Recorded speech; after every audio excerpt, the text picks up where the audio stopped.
Hello dear friends. तो आज के इस वीडियो में हम बात करेंगे अष्टांग हृदय सूत्र स्थान चैप्टर नंबर 8 मात्रा क्षेत्रीय अध्याय, जो हम पिछले वीडियो में डिस्कस कर रहे थे उसके सेकंड पार्ट के बारे में। तो स्टार्ट करते हैं आज की वीडियो। अजीर्ण के लक्षण, ये बहुत ही इंपॉर्टेंट श्लोक है और आपको याद होना ही चाहिए। विबंधो अति प्रवृत्ति अर्वा ग्लानि मारुत मूढ़ता अजीर्ण लिंगम सामान्य विष्टम्भो गौरव ब्रह्म। विबंध होना यानी कॉन्स्टिपेशन, या फिर अत्यंत मात्रा में, दोनों होएगा। या तो बिल्कुल मल रुक जाएगा या बहुत मात्रा में प्रवृत्ति होगी। ग्लानि डिप्रेशन, वायु का रुक जाना, वायु बाहर नहीं करती। आदमान पेट में तनाव या विष्टम्भ, गुरुता, भ्रम, चक्कर आना, ये सब अजीर्ण के लक्षण हैं। अजीर्ण के अन्य कारण देखो, अजीर्ण के जो मेन कारण थे वो हमने पिछली वीडियो में डिस्कस कर लिए थे, आप वहां से जाके दे सकते हैं। अब यहाँ हम बात करेंगे अजीर्ण के अन्य कारणों के बारे में, तो डिस्कस करते हैं।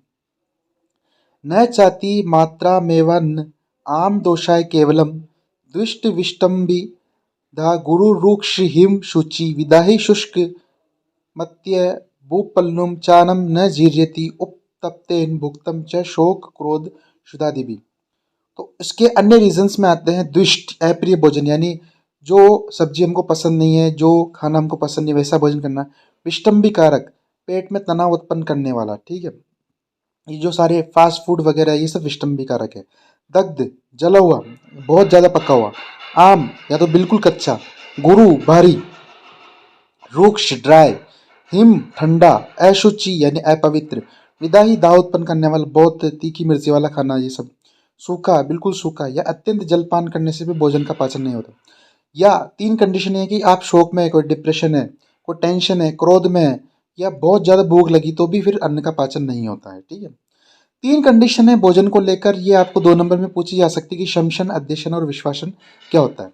तो मिश्रम पथ्यम पथ्यम च भुक्तम शमशनम मतम विद्याध्यशनम भूयो भुक्तस्योपरि भोजनम अकाले बहु च अल्प वा भुक्तम तु विषमाशनम त्रियण तानि मृत्युम वा घोरान व्याधि सृजंती वा। पथ्य प्लस अपत्य दोनों को मिलाकर खाना शमशन। खाया हुआ अन्न के बाद बिना पाचन किए पुनः सेवन को अध्यशन, ठीक है। और बिना समय के बहुत या अल्प मात्रा में भोजन करना विषमाशन। ये तीनों ही भयंकर व्याधियों को उत्पन्न करते हैं। तो देखो, शमशन यानी पत्ते और अपत्य को मिला के खाना। आपने भोजन खाया लेकिन वो पहले वाला भोजन नहीं पचा, उसके पहले दूसरा भोजन कर लिया, वो अध्यशन। और विषमाशन मतलब बे टाइम आप खाना खा रहे हैं ना, जो खाना खाने का समय नहीं है, वो भी बहुत मात्रा में, या खा भी रहे तो बहुत कम मात्रा में, ये विषमाशन कहलाता है। भोजन की विधि, कैसे भोजन करना है। काले सात्म्यम शुचि हितम स्निग्ध उष्णम लघु तन्मनः षड रसम मधुर प्रायम नाति द्रुत विलंबितम स्नातः शुद्रान विविक्तस्थो धोतपाद कराननः तर्पयित्वा पितरन देवानिथिन बालकान गुरुन् प्रतिवेक्ष्यम त्रिक्षोपी प्रतिपन्न परिग्रहान समीक्ष्य सम्यक आत्मनम निंद ब्रुवरम द्रवरम इष्टमिष्टे सहाशनियाचु भक्त जना अतम। समय से साथ में अनुकूल, पवित्र जगह पर, हितकारक, स्निग्ध, उष्ण, लघु, 6 रसों से युक्त। वैसे जो ये बात बोली गई है 6 रसों से युक्त, 6 रसों से युक्त ओनली, या तो अमृत है पूरी दुनिया में सृष्टि में, या फिर आंवला है। आंवला भी 5 रस से युक्त होता है, ठीक है, बट लिखने को यहाँ लिख दिया गया। प्राय मधुर रस युक्त, न ज़्यादा तेजी से खाना आपको, न धीरे खाना है। स्नान करके ही खाना खाना है, ठीक है, एकांत स्थान में। हाथ पैर धोकर, ऐसा नहीं जैसे आए वैसे बैठ गए, वैसा नहीं करना है। सबसे पहले हमारे जो पूज्य गुरुजन हैं, अतिथि है, पितर देवता है, जिनमें भी आपकी श्रद्धा हो, जिनको जो भी हमारे इष्ट देव है, उनको अर्पण करके। पशु पक्षी या परिजनों को, यानी पहले मम्मी पापा ने नहीं खाया तो पहले उनको देकर, ठीक है। फिर आपको अपने आत्मा की समीक्षा किया है कि मेरे आत्मा की समीक्षा मतलब मेरे को भोजन लगी है, मतलब भूख लगी है नहीं। भोजन की निंदा नहीं करनी है, किसी की भी कोई भी ईर्ष्या भाव कुछ भी नहीं रखते हुए, बिना बोले द्रव के दिखता वाले इष्ट मित्रों के साथ प्रिय भोजन करना है। और जो हमारे प्रियजनों के द्वारा लगाए हो, मम्मी पापा है ना, इनके द्वारा, प्रियजनों के द्वारा बनाए गए हो। कौन से भोजन को नहीं करना चाहिए। तो भोजनम तृण केशादि जुष्ट मृष्णि कृतम पुनः शाका वरान भूयिष्व लवणम तेजे। जिस भोजन में घास केशादि के टुकड़े हों, है ना, या एक बार बना दिया वापस उसको गर्म किया गया हो, सब्जी की अधिकता वाला, कोदो अन्न आदि हो, बहुत ज़्यादा गर्म और बहुत नमक वाला भोजन, अति लवण अति उष्ण, इनको त्याग देना चाहिए। कौन से भोजन के टाइप्स ऐसे जिनको डेली नहीं लेना चाहिए? तो बात करते हैं किलाट, दधी, कुर्चिक, क्षार, शुक्त, मूलकम, कृष, शुष्क, वराह, विगो, मत्स्य, महिषा, आमिषम। आमिष जो है वो मांस का पर्याय होता है। मांस, निष्पाव, शालूक, बिस, पिष्ट, विरूढ़कम, शुष्क शाकानि यौकान फाणितम च न शीलियत। तो किलाट का, दही का, कूर्चिका, क्षार, शुक्त, कच्ची मूली हो गई हमारे, सूअर का मांस, भेड़ का, गाय का, मछली का और भैंस का, ये मांस। उसके बाद उड़द, सेम, शालूकंद, बीस, कमलनाल, पिष्ट, पीठी, विरूडक, अंकुरित धान्य, शुष्क सब्जी, यवक और फाड़ितन को प्रतिदिन नहीं खाना चाहिए। विमर्श में आप देख सकते हैं कि किसको क्या कहते हैं। देख से किलाट फट्टे दुग्ध का घन भाग होता है, कुर्ची का दही या तक्र का गाढ़ा भाग होता है, शुक्त सिरका ये रक्त पित्त कफ को बाहर निकालने के प्रेरित करता है, और पिष्ट जो होता है पिसे उड़द की दाल से बना आहार द्रव्य। जो अपन दही बड़े ये सब खाते हैं ना, तो ये सब पिष्ट के अंदर आते हैं। ठीक है। कौन से आहार द्रव्य जिनको नित्य भोज्य करना चाहिए? शीलीय चाली, गोधूम, यव, षष्टिक, जांगलम, सुनिष्णक, जीवंती, बाल, मूल, वास्तुकम, पथ्या, आमलक, मर्दिका, पटोल, मुद्र, शक्रा, घृत, दिव्यो, उदक, शीर, शौद्र, दाड़िम, सेंधवकम। अब ये पूरा श्लोक आपको याद रह भी रहे, इसमें कुछ चीजें अगर आपको स्किप करनी है तो जो फर्स्ट श्लोक का, ये फर्स्ट श्लोक है शील से लेके अम तक, जांगलम तक ये, और पथ्य आमलक से लेकर दाड़िम सेन तक, ये तो आपको याद रहना ही चाहिए। तो बात करते हैं कौन कौन से आपको नित्य सेवन करना चाहिए। इसमें जो साइंटिफिक नेम दिए गए हैं वो आपको याद करने की जरूरत नहीं है, आपको ओनली नाम याद रहना चाहिए। तो शाली धान्य जो नॉर्मल गेहूँ, जौ, साठी चावल, साठी 60 से ध्यान रखना ही 60 दिन में पककर तैयार होता है। जांगल पशु का मांस, सुनिष्णक चौलाई का शाक, जीवंती, बाल मूल, वास्तुक, पथ्या, पथ्या हरड़ या हरड़ का पर्याय होता है, त्रिफला का एक भाग होता है, आंवला, द्राक्षा, पटोल, मूंग, मूंग सबसे ज्यादा दालों में अच्छी मानी गई है, शर्करा, घी, घृत, दिव्य वर्षा का जल, दूध, मधु, दाड़िम, अनार और सेंधा लवण, इन सबका नित्य सेवन करना चाहिए। अब नेत्रों के लिए क्या हितकारी होता है? त्रिफलाम, मधु सर्पिभ्याम, निशि नेत्र बलाय च, स्वास्थ्य अनुवर्ती कज्ज, रोगोच्छेदकरम चयत। नेत्रों के लिए सबसे बेस्ट जो ड्रग या औषधि मानी गई त्रिफला। त्रिफला में 3 चीजें आती है, हमको पता है, हरड़, बहेड़ा यानी हरित की, विविध की, बहेड़ा और आंवला। ठीक है। इनको कैसे लेना है? आपको घी और शहद के साथ ध्यान रखना है। यहाँ लिखा हुआ है ब्रैकेट में असमान मात्रा, क्योंकि घी और शहद समान मात्रा में नहीं है तो वो मृत्युकारक होता है, वो विष के समान होता है। जैसे घी और शहद को असमान मात्रा में लेना है, उसमें आंवले का जो चूर्ण है वो मिलाना है और रात्रि में खाना, उससे नेत्र की ज्योति बढ़ती है। या जो भी द्रव्य स्वास्थ्य के लिए लाभकारक या रोगनाशक और रसायन, उसका नित्य सेवन करना चाहिए। तो हम आगे बढ़ते हैं। भोजन का क्रम यानी कौन सा भोजन किस क्रम में लेना चाहिए।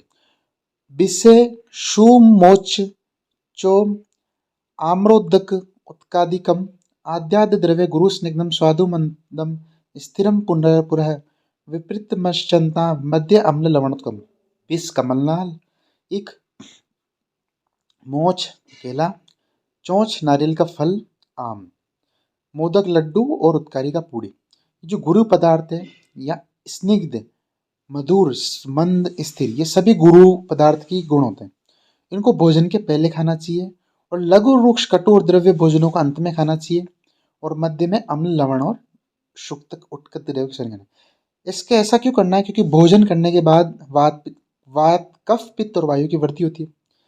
ठीक है। तो वायु की वृद्धि बाद में होगी, उसी टाइम अगर हम ये जो वात वर्धक पदार्थ है इनको खा लेंगे तो पाचन हो जाएगा। लेकिन मंदाग्नि जिनकी रहती है उनको पहले कट्टू अम्ल लवण खाना चाहिए, जिससे चट्टाग्नि दीप्त हो सके, और उसके बाद मधुर और गुरु द्रव्य का सेवन करना चाहिए। ठीक है। ये हमको ध्यान रखना है। भोजन की मात्रा अन्यन कुक्षे द्वांशो पाननेकम प्रपूर्येत आश्र पवनादिनाम चतुर्मवशय। तो भोजन की मात्रा के लिए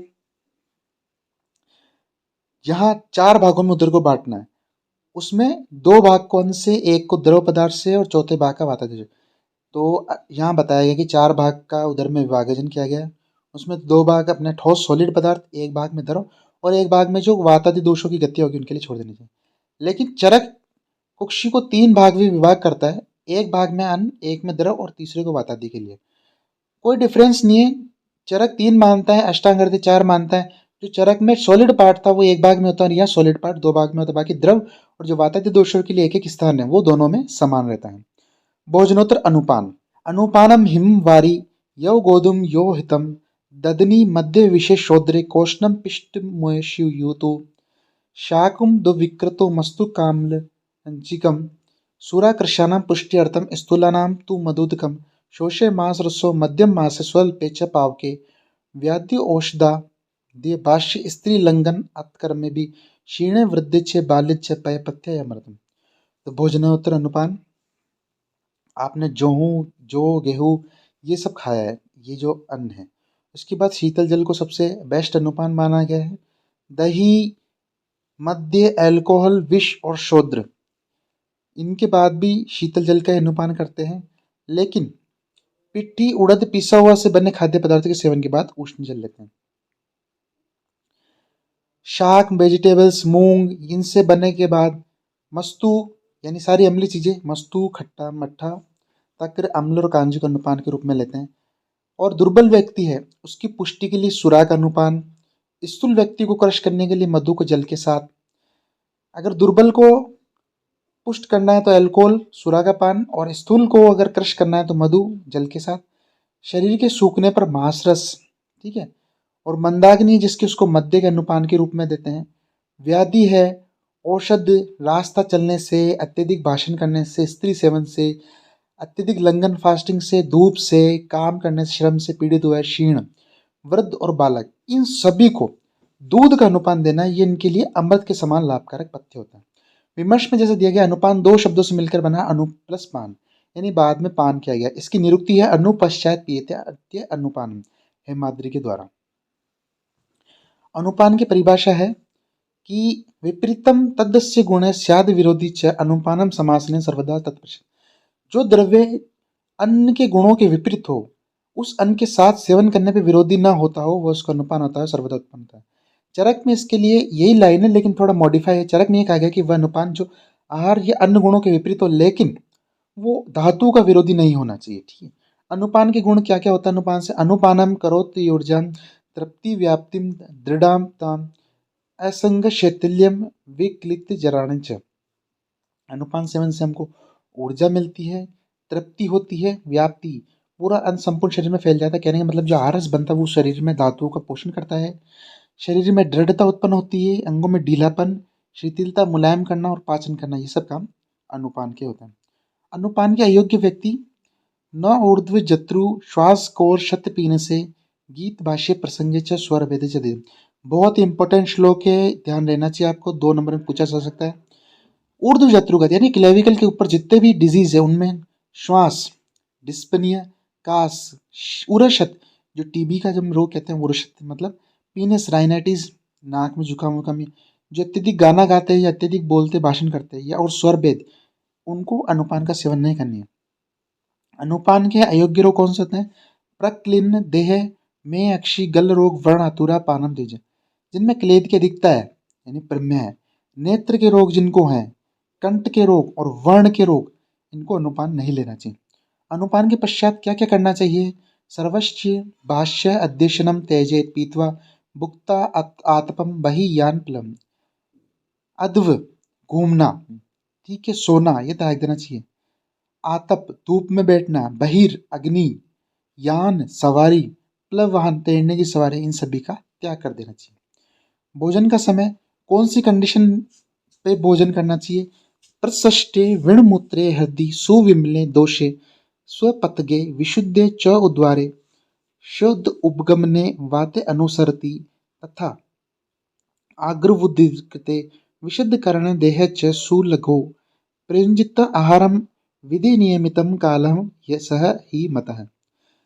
देखो, मल मूत्र की प्रवृत्ति, प्रशिष्टे विणमूत्रे पहला, दूसरा हृदय का शुद्ध होना, हृदय सुविमले, तीसरा दोष सपतगे, दोषों का अपने मार्ग में रहना, विशुद्ध उद्गार, डकार उद्गार ब्लीचिंग शुद्ध होने पर, शुद्ध उपगमने वातानुसारी, भूख लगने पर, वायु का अनुलोमन होने पर, तथा अनुविद्र के विशुद्ध करने, अग्नि का तीव्र होना, दीप्त होना, इंद्रियों का शुद्ध होना। तब प्रयोजितम आहार, जो आहार अपने शरीर के लिए उचित है, विधि नियमित, विधि के अनुसार सही जगह पे बैठ के, जो पूर्व में आहार करने के नियम बताया, उसी अनुसार सही समय पे जब अपन को प्रॉपर भूख लगे तब हमको भोजन करना चाहिए।